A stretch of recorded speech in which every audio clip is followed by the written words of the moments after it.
What makes you think that I'm an answer if you ain't mine? Even if you call me up 100 times. Okay, here we go. We got to talk about IGN because IGN is getting roasted right now. You know why IGN is getting roasted? Because IGN seems to think that we still care about their reviews. And IGN is just like, Lord have mercy. They are just completely out of touch. So let's go ahead and bring this up. For the record, before I even get into this, I want to let it be known that I have not watched Demon Slayer. Go ahead and get your jokes off. I ain't gonna lie, I'm getting cooked. Go ahead and get your jokes off. I have not watched Demon Slayer, okay? People are like, you don't like anime? I like anime. I'm not always looking for new anime. I like to stick to the classic shit. Like, I'll rewatch fucking Naruto and Inuyasha and I don't know. I'll watch all the old shit before I watch any of this new shit because I be scared. I be scared to waste my time, y'all. Movies is easy. It's 2 hours and it's over with. But these shows, like, after I watched the live action One Piece series, I was like, shit, I might go and start One Piece. I looked at the list of episodes. God damn, who the fuck finna watch all this? Who's finna watch all this? What is it, like 1,500 episodes? Lorenzo says, boy, you better watch Demon Slayer. I tell you what. Right now, we are currently watching The Boys in the Discord theater on Fridays. I just got an idea. And then on Saturday, we are currently watching Invincible. I got an idea. How about, for now on, we'll do late night anime. We'll do an episode of whatever show we're watching or whatever movie we're watching. And then we'll do one episode of an anime.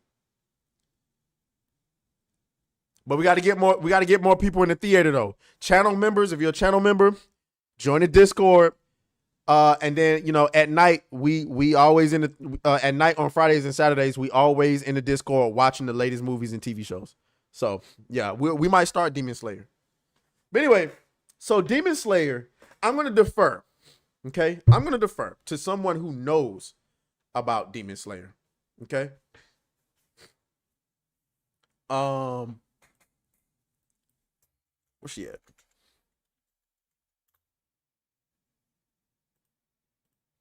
Because I thought she had an excellent video. If you haven't subscribed to her channel already, go ahead and subscribe. Vera Dark is a dope creator. She's also about to hit 100,000 subs soon. She's right at 98,000. Shouts out to her. And I'm gonna, you know how I do. I'm gonna put this thing on 1.5. I ain't gonna lie. As content creators, we talk a little bit too slow for your boy. IGN has tried their very best to stay relevant within the entertainment space, but they prove time and time again that they are completely out of touch with audiences. IGN has previously given shows like She-Hulk an 8 out of 10 and said that it was great. The Acolyte a 6 out of 10, saying it's okay, but it's got a lot to offer. And now one of their reviewers has given Demon Slayer Hashira's training arc a 3 out of 10, and they are being completely roasted for it. I have a few things to show off, but before I get into the topic, if you enjoy the content I create, check out the links in the description, join the community in my live streams, and consider supporting through Patreon or YouTube memberships. Now, I do not expect any better from outlets. Okai says, why must you fast forward video? I'm not fast forwarding them. I just have them on 1.5 speed.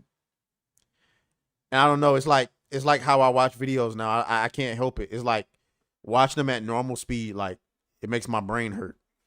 But if you want me to slow it down, I can bring it down to 1.25. That's cool. like IGN, Kotaku, Polygon, they are almost always out of touch. It doesn't matter which reviewer it is. It doesn't matter how many things they've reviewed. They consistently do not understand what it is that people want to watch and consume. And now, of course, we have them giving Demon Slayer's Hashira training arc a 3 out of 10. They're saying it's slow, it's boring, but it means they do not understand what this arc was all about, which, yes, is the lead up to the grand finale. It was supposed to be a little bit slower, definitely a lot slower than the previous seasons and arcs that we've gotten, because they're trying to get you to actually care about all of the characters that are going into this final battle. And yes, it's not perfect, it's not a 10 out of 10, but it does not deserve something like a 3. It says... So, admittedly, back in the day, before I was red pilled, okay? By the way, we are drinking Patron, okay? For all you tequila fans out there. So, back in the day, woo! Yes, sir! That's right. Back in the day, I used to go to IGN for everything. As far as whether I was going to watch something, whether I was going to play something. And I trusted him. You know what I'm saying? Then I took the red pill. I ain't talking about the dating red pill. The entertainment red pill, and realized, holy shit. And I think the first crack in the armor for me, when I realized IGN was on some fuckery. What game was it? It wasn't IGN that was that did the Cuphead review, right? Where they were stuck. That wasn't IGN. What was that really bad review that it turned out that the person had not even played the fucking game? What was it? Hold on, let me see if I can find it.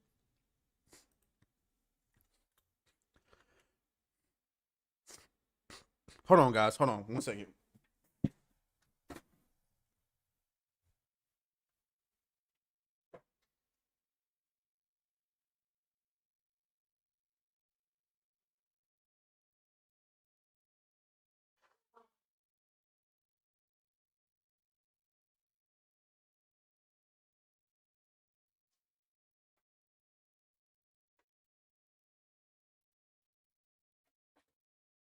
Sorry about that. Couldn't goddamn breathe. Anyway, okay, so let me see. Bad IGN review.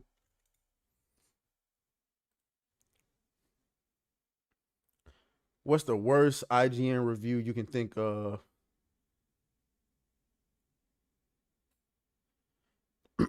Damn, they shut this one down. Oh, was it The Days Gone? Oh, no. What?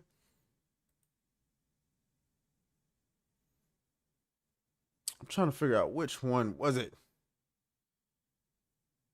Oh, here we go. Video game journalists. Inscrutable folk, but in many remake of a 17-year-old me childhood gets a good kick in the balls. The first game is one of the most loved and a whopping 91,000 Okay, here we go. and rekindle their youth for a few hours, didn't appreciate another disinterested, monotone IGN review raining on their parade.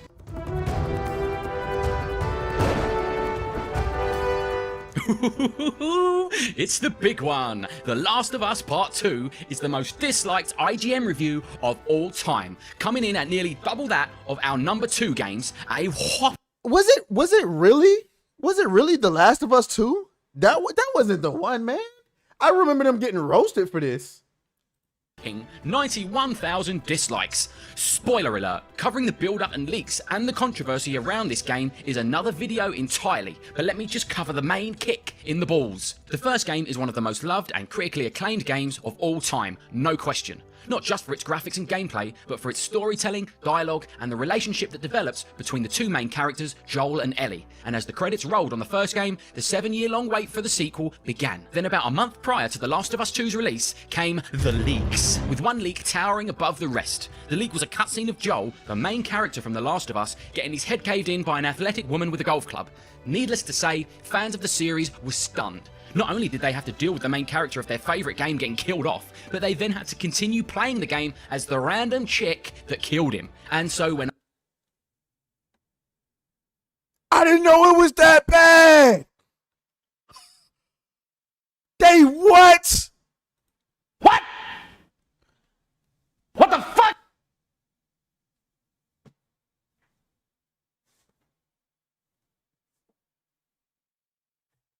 Why would you do that? Wow. I didn't know that. I haven't played The Last of Us, guys. Not 1 or 2. IGN said this. But while Part 2 is a thrilling adventure, it still makes time for a stunning, nuanced exploration of the strength and fragility of the human spirit. The PlayStation 4 has one of its finest exclusives in one of the generation's best games. Personally, I only liked the first game. I mean, it was brilliant, don't get me wrong. No need to dislike this video. Wouldn't that be ironic? But once I finished it, I didn't feel the need to ever play it again. We're not talking about beautiful Joe here, let's be real. And whether or not The Last of Us Part 2 deserves to be the main focus of the most disliked IGN review of all time is up for debate. But what's not up for debate is that IGN continue to be the worst source of video game reviews on the internet. And long may they reign. Thank you all. Damn. Where is Ellie? I don't know. I don't know, but that's not the... Hold on. IGN review scandal.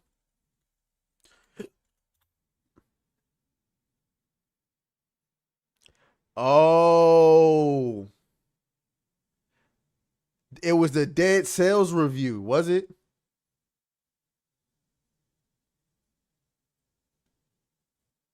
Yeah, that's what it was. That's what it was.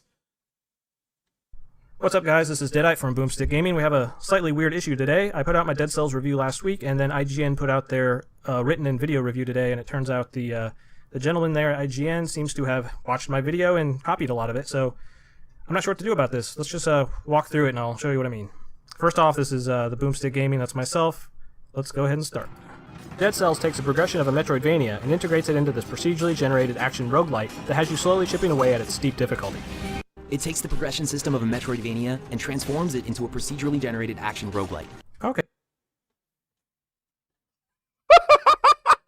Not that similar. Some similarities. Let's proceed. In Dead Cells, you'll need to kill your way through a labyrinth of levels, all punctuated by boss encounters that starts off quite linear, but the more you play, the more routes and game mechanics will open up to you. In Dead Cells, you fight your way through an ever-changing labyrinth of levels with branching paths. You might not be able to make it to the final boss on your current run, but if you can manage to salvage some blueprints for some new gear, or better yet, an ability-altering rune, it makes it all worth your while even if you can see your death just around the corner. This is the type of roguelike that, yeah, sure, you could beat the boss on your first attempt, but you're probably not going to and you're not supposed to. Let's stop there. Let's see what Philip has to say next. You're almost guaranteed not to make it all the way through on every run, but as your efforts lead you to blueprints that unlock new gear, it makes it all worth your while. Okay, switch over to me. In most games of this genre, your coolest skills and spells are often set to strictly long recharge timers or a limited mana system, but in Dead Cells, your abilities have incredibly quick recharges and allow you to seamlessly integrate these gadgets into normal encounters, and it doesn't make you feel penalized for using your cool stuff. Most games limit your most useful skills with long cooldown timers or a limited mana system, but Dead Cells encourages you to use your deadliest gadgets with a fast recharge timer. It never punishes you for using your best tactics. Okay, this is one of my favorites here, this part. This combat system is fast, fluid, responsive, and one of the most rewarding representations of 2D combat of the entire genre. Fights are fast, fluid, responsive, and hands down one of the most gratifying representations of video game combat I've ever experienced. So it's starting to get a little fishy. Yo! This nigga didn't even try. He didn't even try to hide it. Huh? Also in place is a mutation system that has you pick from various buffs that can enhance and alter your abilities, but system, which adds another layer of diversity to how you can play. This is where you can choose from various buffs that enhance and alter your abilities. Alright, stellar writing, Philip. Dead Cells only falters slightly with some repetition setting in, especially on the early areas and during longer play sessions. Dead Cells does falter slightly with some repetition, but it's only felt in its earlier areas and during extended play sessions. The enemy designs here are interesting and fun to fight, but in the first level alone, you'll probably have killed the same enemy about 50 times already, and that same enemy will be used throughout various levels. While early level enemies are a good introduction and make for fun and interesting fights early on, you can only kill so many zombies before it starts feeling a little stale. The game does, however, encourage you to rush through repeat areas by having time gates that lock after a certain amount of time has passed, and if you're playing like a speedrunner, you'll be rewarded, and this helps alleviate some of that repetition I mentioned. Speedrunning is not only encouraged, but it's embedded as its own game mechanic. Almost every level has a door that will unlock. Y'all get the point. Y'all get the point. So the point I'm trying to make here is that IGN has a history of not being trustworthy when it comes to reviews. Okay, so it doesn't surprise me here that we have yet another person who's reviewing something they probably shouldn't be reviewing to begin with.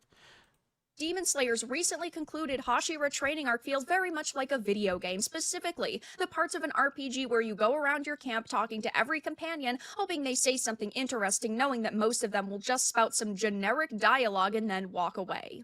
It says the adaptation of Demon Slayer has used animation to turn short and otherwise unremarkable events into epic displays of gorgeous visuals. It has become clear that the show is capable of little less. Last season, it was padding the runtime with lengthy fight scenes full of visual effects and erratic camera movements that made it hard to follow the action. And this season, with a conclusion on the horizon, they stretched out the calm before the storm rather than confining it to a short training montage at the beginning of their epic action movie. And yes, it was only a few chapters in the manga, and it is padded, but there are plenty of series that end up padding out, the calm before the storm because they're trying to get you to care more about the world and all of the characters that are going into the final battle. And if you didn't have something like this going on, you would only care about Tanjiro and Ekuzo, and that's it. And that's not what they want, and that's not what I would want either. Yes, again, it is padded out. It's not perfect by any means, but at the same time, it's giving you so much context and so much backstory, and it's really just trying to familiarize you with the characters. It's like they completely do.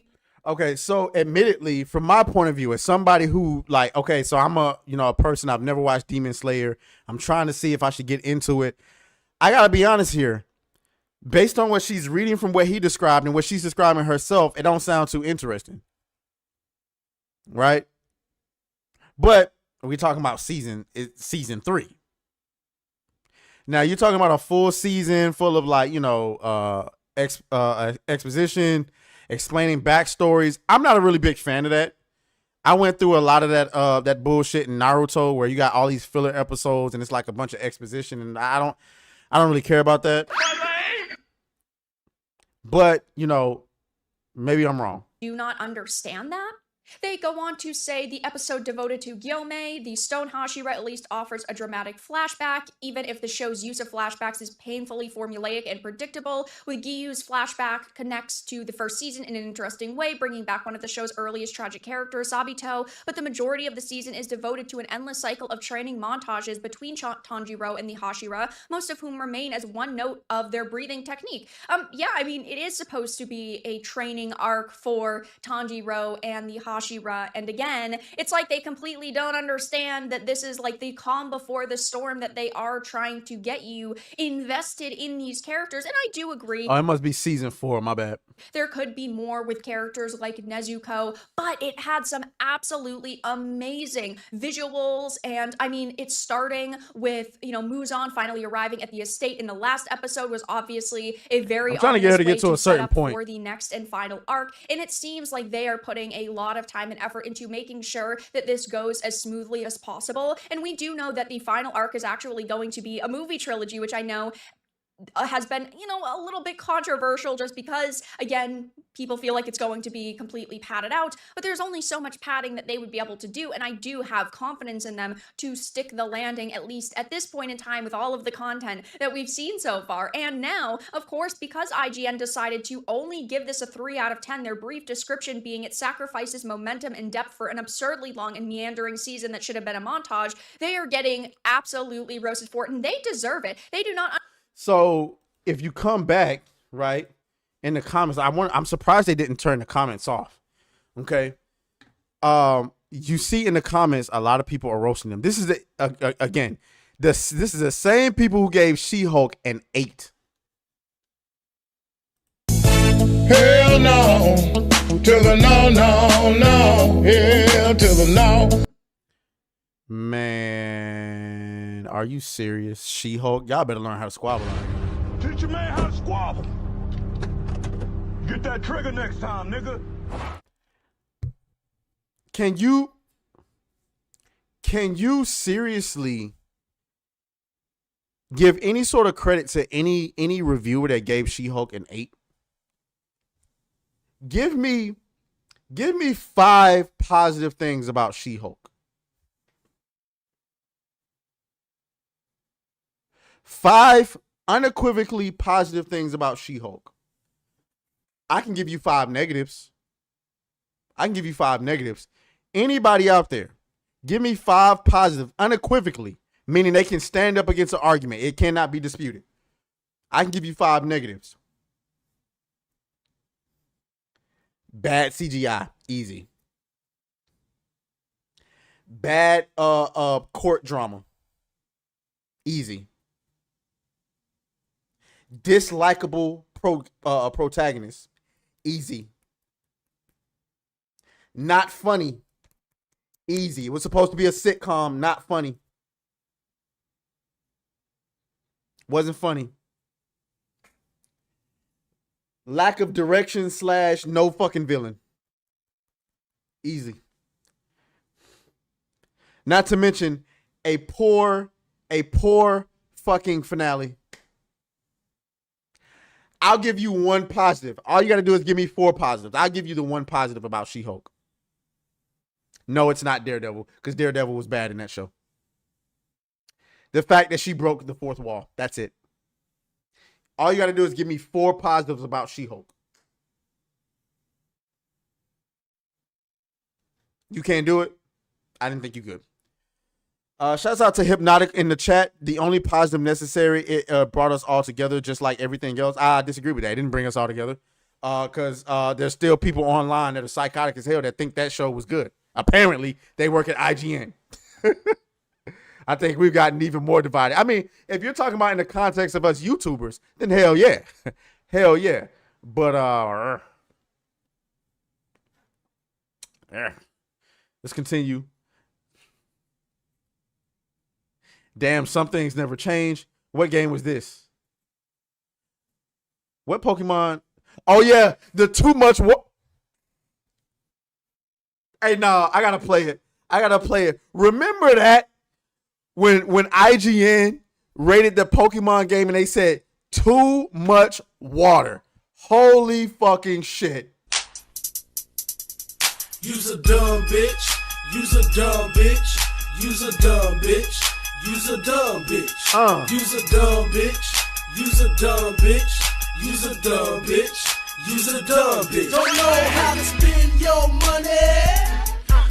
Use a dumb bitch. Use a dumb bitch. You wanna act? I mean, you cannot make this shit up. Too much water. Yo.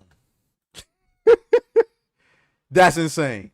That's insane. Let me let I wanted her to get to a point. Understand what Demon Slayer is all about and really how much this training arc means to people who are, you know, dedicated Demon Slayer fans. Yes, a lot of the general plot points were in the manga and it was padded out a little bit. It's not very surprising to see that they did that. They didn't want to just give you a half hour of content.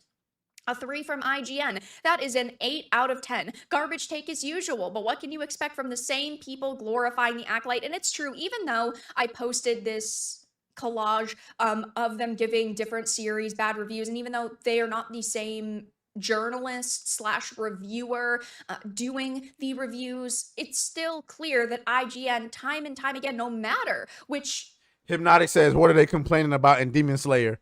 I guess it was too slow for this person, but she's about to get to a point that I'm going to expand upon. Activist is behind the review. They are still completely out of touch. It's not like they've got one good person that completely understands what fans want. If you look at something like Forbes and you look at Paul Tassi versus Eric Kane understands the Acolyte is garbage and why people are upset. But on the flip side, they have someone like Paul Tassi just attacking people, saying you're ists and phobes for not liking this great piece of entertainment. I don't think Paul Tassi necessarily attacks.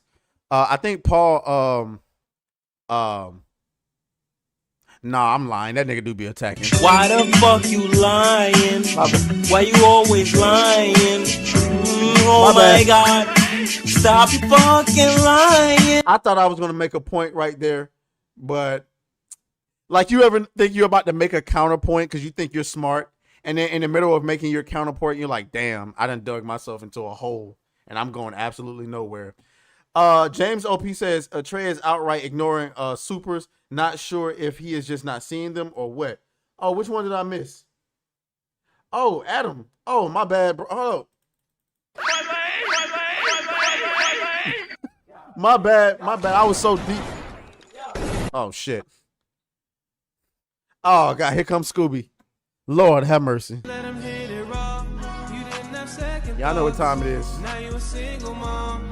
Now you a single mom. Let him hit it raw. You didn't have second thoughts. That's Now insane. you a single mom.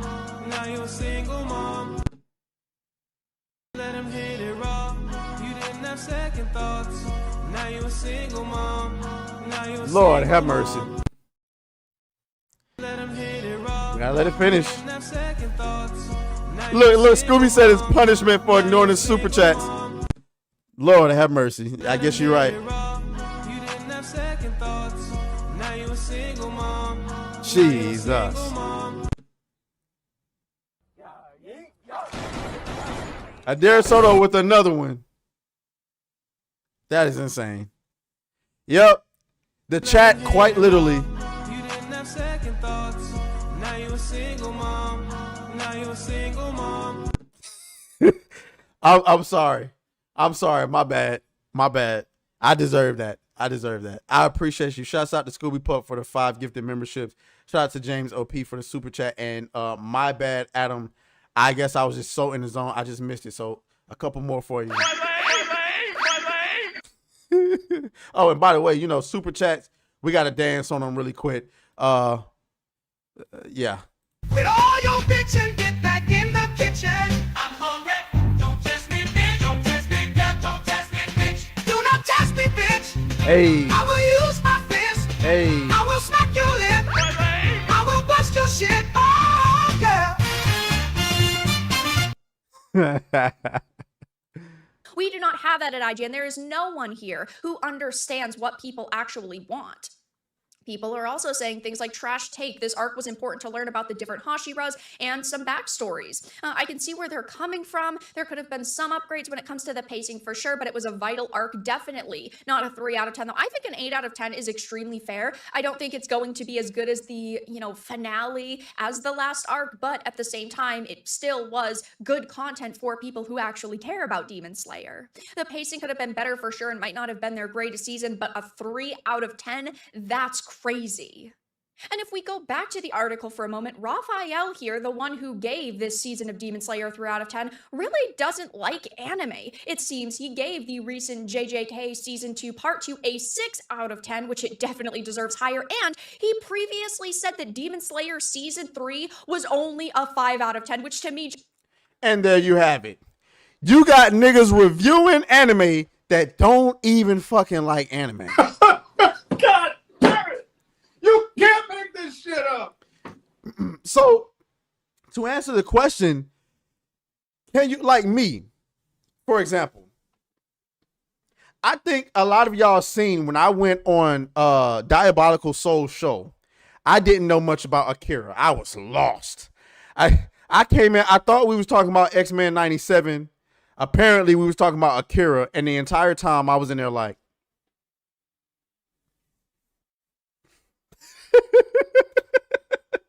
so ask yourself, do you care about what Atreus' opinion on anime is? Chances are the answer is nope. No. No. No. The answer is nope. No. No. No. You don't care. No. You don't care. No. Okay? You don't care because I am not the leading authority on anime. So why the fuck would IGN have some guy who clearly doesn't like anime that much reviewing anime? We got to stop going to IGN for reviews, okay? Hypnotic says the Hashira training arc is extremely important. It showcases every Hashira and what they specialize in. This gets fully explored in their future solo battles and then eventually the finale, okay? Apparently, I got to get caught up on Demon Slayer. My ex was trying to get me to watch Demon Slayer. I ain't going to hold y'all, but she was getting the curve. I was like, nah, I'm good. You know what I'm saying? I'm sorry. I'm very paranoid about potentially wasting my time on shows. But you know what? For the channel members in the Discord chat, I will get started on Demon Slayer. Okay? I will get to see my reaction to Demon Slayer. Okay? And then, here's their review of the first Descendant. They gave it a 5 out of 10, and this person says, does anyone actually listen to IGN reviews anymore? It's at least an 8 out of 10 if you like looter shooters. So here's the thing about looter shooters. I feel like if you really like looter shooters, you can find a way to like any looter shooter. I used to really like looter shooters, which is probably how I spent 300 hours playing Anthem. Now, with all the time I wasted on Anthem, and all the time, I didn't waste it on Destiny, but all of the investment that you got to give to something like Destiny, you got me fucked up if you think I'm going to play any looter shooter. Not happening. Not happening. If you think I'm going to be grinding the same boss for 3 days straight trying to get a legendary, you can blow me. It's not going to happen. All right, let's. Oh, fuck you, fuck you.